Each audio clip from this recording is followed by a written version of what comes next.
Hodge twins finally get what they deserve. I guess they're getting their Negro wake-up call for like the 80th time. On September 22nd, 2025, Auburn Preach released a video called Myron and Hodge Twins Reminded They Aren't White. And the reason why Myron and the Hodge twins were mentioned in the first place is because of their extreme criticism of the black community. For this particular video, I won't be focusing on Myron, but I will be focusing on the Hodge twins. The Hodge twins have been on YouTube for a long time. I don't know if they are completely mixed race, but as you can see, they are. Those are two black men. Twins, and they started off as a comedy duo, and as they've gotten older, they are like, I would say far right. I won't say as far right as like Nick Fuentes, but they are far right.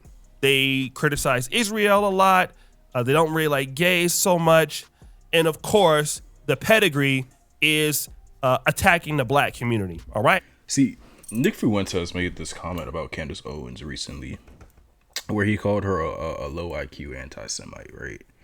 And though I would never use that terminology, and I do not think that Candace Owens fits into the low IQ category because of her criticism of that country in the Middle East, there are plenty of other things you could get on her for being low IQ about.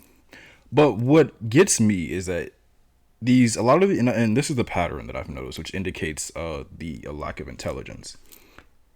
A lot of the people on the right who also critique that country that starts with I and ends with L in the Middle East, are also just open racists.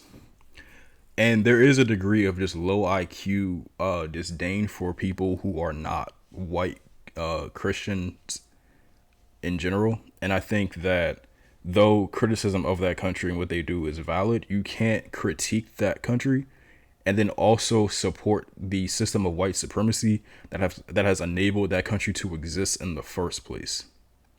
Right? So you'll find people who will, and I've seen this a lot, right? They'll be critical of them, and then they go say the N-word and just spew like anti-black rhetoric that hasn't, from like the 1990s, it hasn't updated at all, right? And it's like, how do you want to solve this? Is proof that they don't want to actually solve the problem as much as they want to create a different effect. So they don't want to get rid of white supremacy, and they do, they don't want to get rid of white supremacy. They just want to be the ones initiating the bulk of the white supremacy. Right. And so right now, Zionism takes the cake as the most dominant form because it has made Christians and Christian culture, Eurocentric Christian culture, subservient to them. But at the end of the day, they're still European. All right. They're just interlopers. But anyway. Now, I'm going to get to Auburn Preacher's video later in this particular situation, because what happened is the Hodge twins felt that Auburn Preacher's video of them was unwarranted because they said, I'm not anti-black. I'm anti, you know what, but I'm not anti-black. Yeah, I wouldn't say I'm anti-black. I'm hard on black people. Yeah. Y'all need some criticism.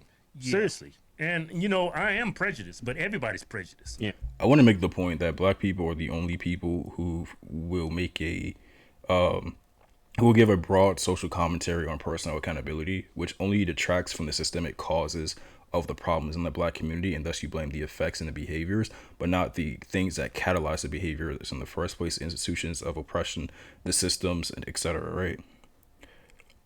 And so you would never see any other race say, I'm hard on white people. You never see white people like, I'm hard on white people. You would never see Asians say, I'm hard on Asians. And this stems from this mentality that has evolved from slavery, where we have this really stoically masculine and abrasive approach to countering issues that need affection, compassion, and care. And I don't mean that we need to coddle people who commit blatant atrocities and crimes. What I'm saying is that you need to approach the problem with compassion and not steel. You can, and again, the reason why I say it stems from this masculine approach, because this is things that are traditionally associated with like Eurocentric perspectives and masculinity, where you need to be hard on young men. You need to teach them to be strong, to be cut abrasively and hard and all that other stuff, right? And there is a time for strength and there's a time to be battle hardened. And there's a time for understanding and connection and lecture. And to curb the issues that we face in our community, we don't need to be hard on each other. We need to be hard on the systems that have produced the behavior that we want to counter. And it's simple as that. We need to address the cause and not the effect, because you can't change an effect with an effect. You can only change an effect by changing its cause. I just put my prejudice out there because I want black people to do better. We can do better. Yeah. It's not wrong when having a bias or being prejudiced. It's only wrong when you use your biases and your prejudices to discriminate against people. Belittle people.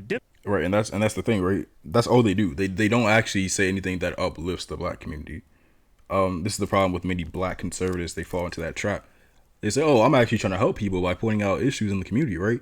And again, even if they do manage to get to point out an issue, they never give you the advice, or they never offer solutions for how to solve the problem. Denigrate them. I'm not denigrating people simply because of the color of their skin. Yeah. I'm denigrating these people because of the way they behave. Now, this is a typical black conservative talking point, especially on the far right. Listen, guys, we are here to not necessarily talk about a race of people, but we're only criticizing how they behave. Right. Stop the cap. So we're not necessarily dealing with race. We're dealing with behavior. But in the past, the Hodge twins talk about race in great detail. To be honest, I don't want to live in in the United States of America if it's not majority white. If you take a second and you step back, if these idiots who profess conservative values are really wanting a conservative country, they think it only happens if it remains majority white. First off, there's a huge segment of the white population that votes very liberally. 1. 2, immigrants, by and large, are more conservative than whites in terms of their values and their politics. Agree or disagree? Yeah, I tend to. See, here's the thing, right? Like, liberal doesn't mean, like, especially in the modern Western or modern American context, liberal doesn't mean like anti-racist or anti-imperialist at all. How and what he said about like people, immigrants voting mostly conservative. My theory on that is that once they begin to assimilate into a system, or once they become ingratiated into it to some degree, they absorb its core values because they begin to identify with it because of how grateful they are for the fact that it has liberated them from the problems that they have faced in their country, which are often created by the United States or the West in general, to create mass immigration so they can use them to exploit them as either a labor force and subsequently extracting resources from their country, or to create political division and a topic for which Republican candidates can run on to create to vote for voters. So that way they can say, hey, there's a mass immigration of people to this country and we need to stop that, right? And it gives the Republican politicians a sort of race baiting talking point or race baiting agenda to run on. And that brings out the white nationalists in a lot of people because they're like, well, I don't want this to happen, right? I want to keep America essentially majority white or a white ethno state. And so you create fears about being racially subverted by people who are of a different complexion or nationality or ethnicity. Mostly it's people who are non-white. And that creates more racial tension because instead of looking at the people who are letting these people come in, instead of looking at the open border policies, instead of looking at the corporations which rely on this cheap and exploited labor and subsequently slave labor from the prison industrial complex, you look at the people who are just trying to make a better life for themselves because your country bombed the shit out of them or started a proxy war. You know what I mean? And again, you go to the effect, but never the cause. And because most American voters are low IQ and rely on low information and don't like to think in any capacity, it seems like a really cognitively easy path to take, but it's really just cognitively lazy. Agree. The reason why a lot of immigrants who are conservative still vote liberal is not because they love everything they say. It's just because they want to be included. But these guys are so buck broken. That's what they say. They're so obsessed with trying to appeal to whiteness, Yeah. that they'll just say the goofiest shit, even if it means their own erasure. Are you stupid? You're a second-class citizen, and That's what they want. The benefit of being on YouTube and being consistent for the last 9 years is you get to observe the landscape change. You get to observe the trends, culture change. You see the content change. So they're saying that we wouldn't even want to be here in America if it's not majority white. So why is that? Is it because white people are the only people in America that behave in the right way? Is it that somebody who's non-white doesn't know how to act or know how to behave? Surely there are countries that are non-white around the world that show some evidence of progress. So there you're talking about your actual preference, which is you'd rather be amongst all white groups, regardless if other groups show that they're functional, that they're beneficial, that they can do things that humans can do. Because at the core, they have inherited and identified with the white supremacist system. And so although physically they are black, spiritually, they're not. Oh, where'd my charger go? Oh, there go my charger. Spiritually, psychologically, they are not black. You see what I'm saying? Not all skin folk are kin folk. But then let's go to the whole part about the fact that they said they don't denigrate blacks. No, we're not sellouts. We don't come on our platform denigrating anybody because they're black. We only denigrate or bash people or even criticize people if they are behaving wrongly. Okay, well, how do you explain this particular post? On September 15th, the Hodge twins posted this. It's a blessing the wasn't black because there wouldn't have been a father to turn him in. Boy, you don't sit your stupid ass down. Who think you is? So I want to talk about that and how that is denigrating towards black. So basically, black people had nothing to do with it. Single motherhood or single fatherhood in the black community is not on trial here. But you see, the Hodge twins want to cater to that audience that will find something like this funny because those people are sick. And even though it wasn't a black person that killed it, let's still make fun of the blacks anyway because, oh yes, to make ourselves feel better that a white guy killed Charlie Kirk, you know what? Their single mothers are typically the ones that create things like this, even though he was killed in Utah. And see, that's the problem with white supremacists. And you don't have to be white to be a white supremacist. Let's keep that in mind. Although most white supremacists are, of course, white. Although that might actually even be debatable. But you don't actually have to be a white supremacist. I mean, a white person to be a white supremacist. All you have to do is buy into the white supremacist system. All you have to do is identify with it. Your spiritual allegiance is congruent with its agendas. No matter what happens, they'll figure out a way to bring black people into the situation. And to be a white supremacist requires a degree of psychosis where you have to ignore objective reality of what occurs and what actually causes problems and issues to create narratives that aren't there, right? So rather than focus on the fact that a white Christian boy from Utah is the one who took out Charlie Kirk, your immediate instinct is to criticize black single mothers, right? Right. And not only is that a generalization of a broad and very dishonest generalization of single motherhood in general, let alone black single mothers, but it also blatantly ignores the fact that, again, he was attacked. Charlie Kirk lost his life to a white dude, right, who quite possibly held right-wing ideologies and who came from a right-wing Christian family. More to that,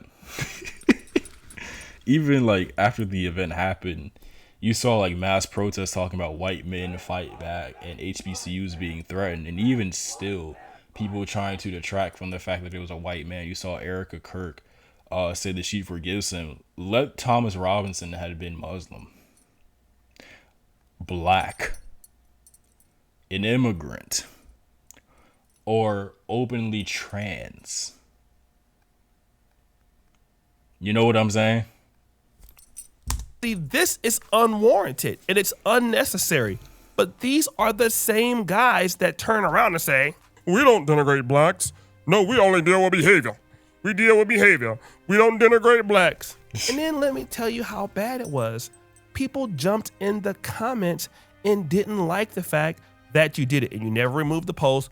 You never apologized to the black community for what you did. Just continue to have it up there. It's still up there right now. Look at what this person says. Really? This is the message y'all want to send? Come on, guy. Right. Another person says, man, I know some black people ain't crap, but why do y'all down black folks so much? I was a fan of Charlie, by the way. Stop the show.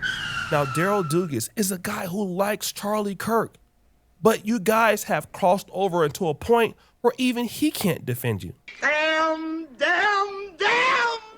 Like, you want to attack blacks so much that even the fans of you are like, yo, that's love. Dulce goes, Dulce and Maria, you guys are black too. On top of it, married Mexicans. Woo! That's right, guys. The same dudes who want to talk about the black community all day are not even married to black women. They're married to Hispanics. Stop with the stereotypes. This is why America is suffering. Both sides are ruthless. This is a person that has a Hispanic last name, so probably not even a black person. Redskin says that's just unnecessary, even if it's statistically true. It's not productive. Stop the show.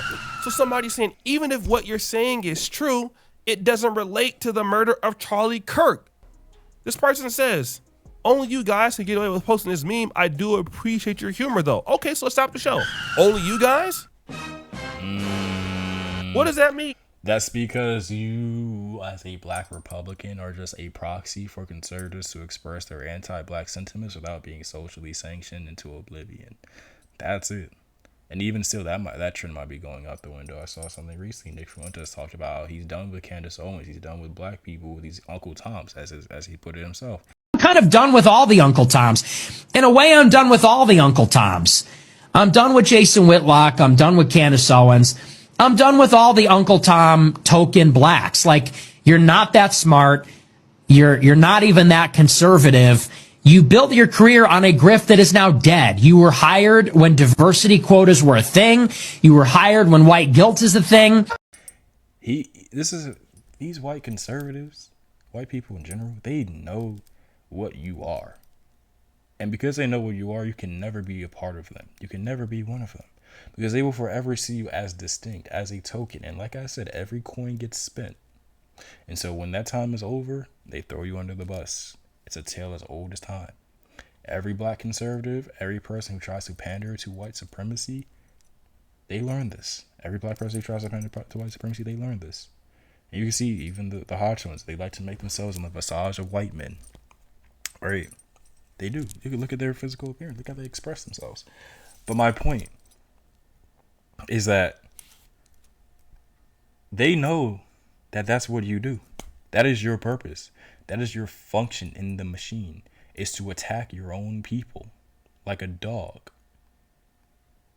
And even still, dogs get better treatments than a lot of you guys, a lot of you white supremacist black people out there. It's a shame to see.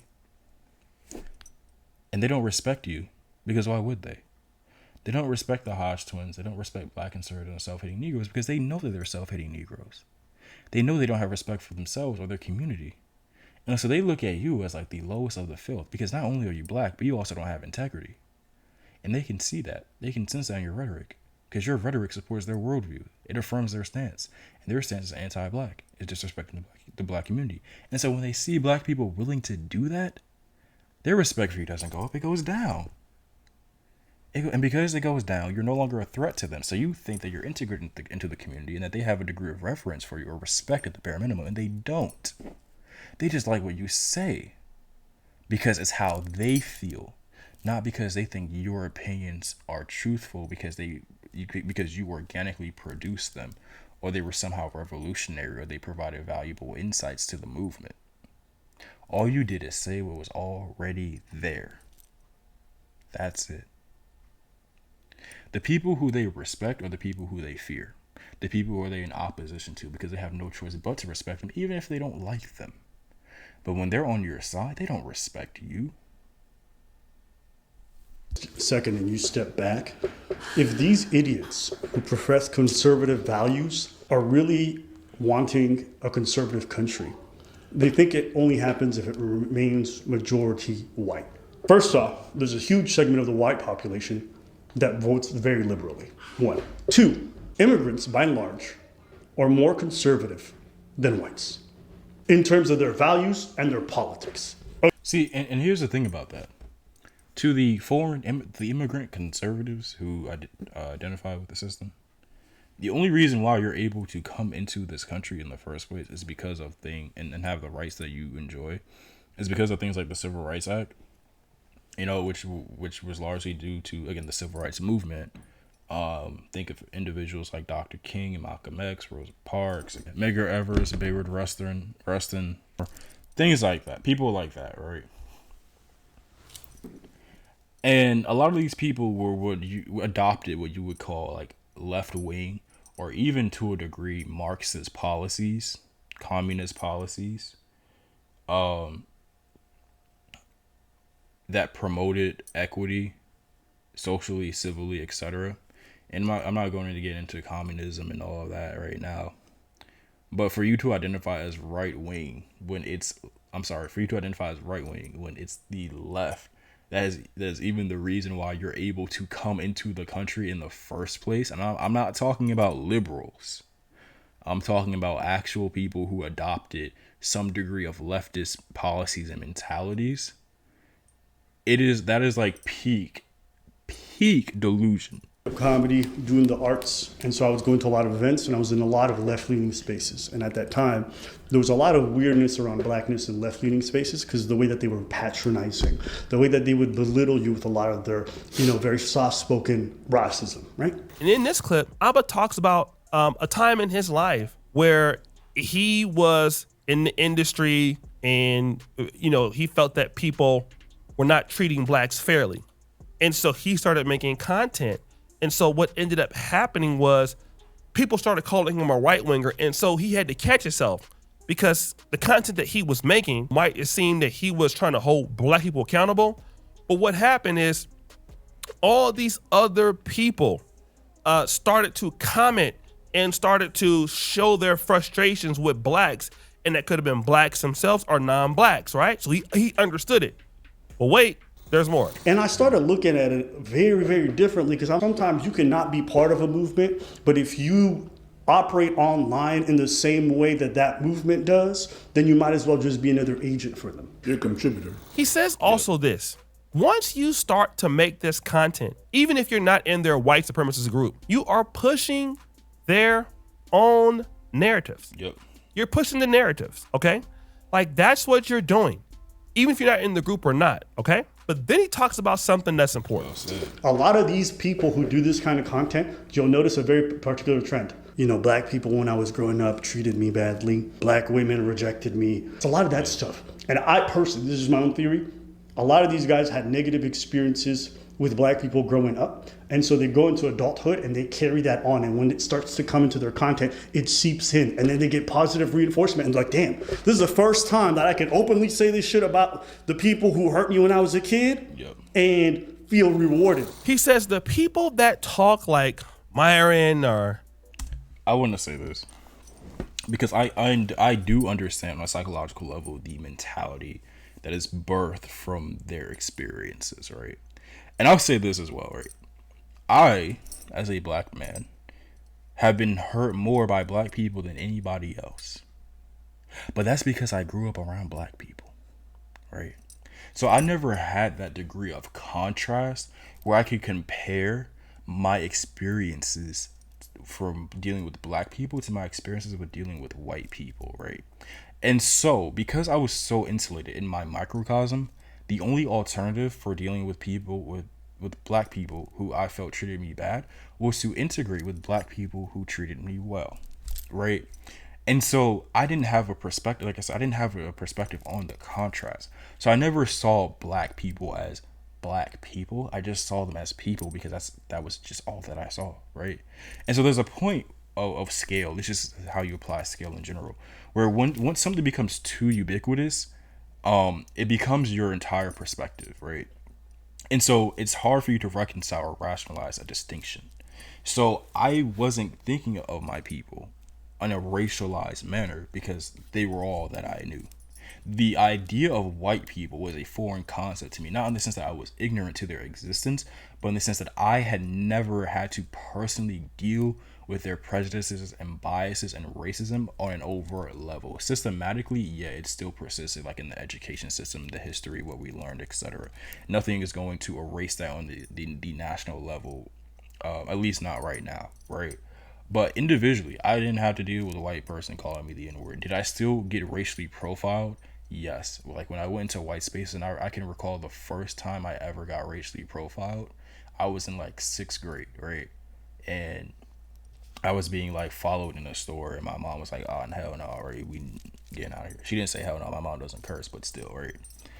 And that was my first experience with direct racism.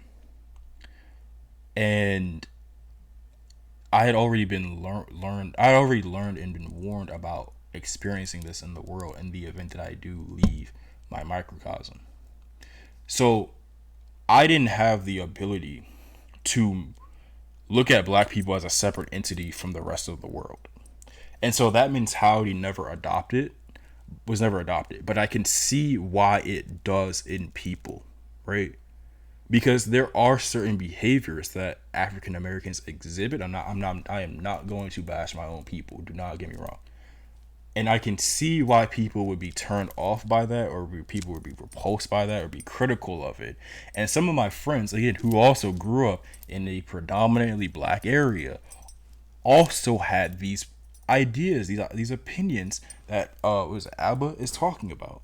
And I would tell them, ever since I was a kid, I would tell them, your mama is black, your grandmother is black, your father married a black woman. Every woman you see is black, and you have the audacity to bash black women as an entity. That's crazy. There are no, and mind you, I will say this. I did have experiences as I grew older with other races, right? I did have experiences with other races. I had experiences with East Asians, with South Asians, with Muslims, etc., right? And that informed largely how I see these cultures today. But they were not the majority in any respect. Like, they were not the majority at all.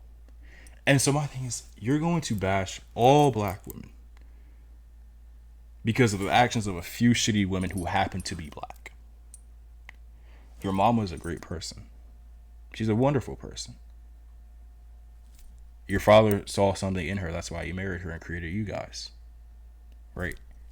And if you think highly of yourself, then you should think highly of the person that created you, or at least the judgment of the man who decided to have a child with that woman. And that's how I viewed it. Well, that's one of the ways that I viewed it. So I understand the being teased, being looked at a certain way. I understand being ostracized and othered and alienated by your own people. But I've been alienated by and ostracized by humans in general when it comes to how I see the world and my perspectives on things. So I never interpret it from a racialized lens. And there's also a degree of self-awareness and self-acknowledgement and emotional maturity that comes with that, to the point where you have to understand that it's not an inherent trait based solely on the color of your skin that makes people act certain ways, that there are broader systemic issues at play. And so I've seen and experienced the result of the war on drugs, right? When it comes to how people in the black community act and the mentalities that they adopt, whether it's like hood or street codes and things like that. Like, I've seen that. I've been in those circles, right? And still, because I can see the catalyst behind the behaviors, I don't hold the people to the same standard that another person would who is unable to make that connection. And so when I see black people act out, when I see black people engaging in criminality, I look at the prison industrial complex, the school to prison pipeline, the music, the media, everything that has gone in Christianity, everything that's gone into indoctrinating them with the belief that this is the way of life that they have to live. Even when I have experienced or been on the receiving end of those ideations myself. And I don't take it personally. And that's where the emotional maturity aspect comes into play. But you have to be willing to suspend your preconceived notions for a broader truth in order to realize that. In this case, the Hodge twins. Just because I had a different complexion, eye color, and all that, man, it is crazy how black people treat me. Yeah. And it was real. It's not. I'm not making it up. It actually happened. Had a couple knives, had a gun put on me. Yeah. I remember I was in boot camp. I think I mentioned this earlier, but So one of them says they even had guns pulled on them. But wait, there's more. this black guy said I wasn't black, and he was arguing with another white guy, saying, and the white guy said, definitely how come he's not black, right? Because white people see me, no, that's a Negro, right? But we had our shirts off, and I had been out in the sun. I was beat red. It was July, and it was in South Carolina in boot camp, and it was August. Said, look, black people don't turn red in the sun. Y'all turn purple. Right? Yeah. And then the white guy said, aren't you black? I said, yeah, both my parents are black. He said, and did the black guy said, you ain't got no white people in your family? I said, yeah, I got white people in my family. He said, thank you. So again, you know, black people treated me differently because I was light skinned and all that, and you can kind of see where their animosity comes from. But as Abba would go on in the video and discuss, people will make fun of you no matter where you are, all right? I've been in all white countries. I lived in Poland and Europe for 6 years. I've lived in Del Paso Heights. I've lived in Compton, okay? I've went to black colleges. I went to white colleges. Whoever you're around is gonna be the people that can treat you the best or treat you the worst, all right? And I've been called horrible things by blacks too, like all sorts of names coming up. You know, your nose is big, African booty scratch, all kind of African booty just mean. scratch. African booty scratcher it's so funny in hindsight. But anyway. Things. The people who have robbed and broken into our house and done all kind of weird things were blacks. But that does not take away or make me want to throw away a whole group of people because that happened to me. No, those were just individual incidents. And now here's what happens. When you talk about white people that are racist, the Hodge twins will be the quickest to defend. That's not true. That's not true. Oh no, white people are good. And I want to prove to you how much they can defend white people when they feel like it. Look at this. Charlie Kirk was racist? Oh, okay. So all of a sudden, Charlie Kirk is not racist because you love white people, right? You got to say to keep your text coming in. Here's Erica Kirk. Man, this is powerful, right? Okay. Rest in glory, Charlie Kirk. Okay. We can kiss butts all day when it's Charlie Kirk and the white right.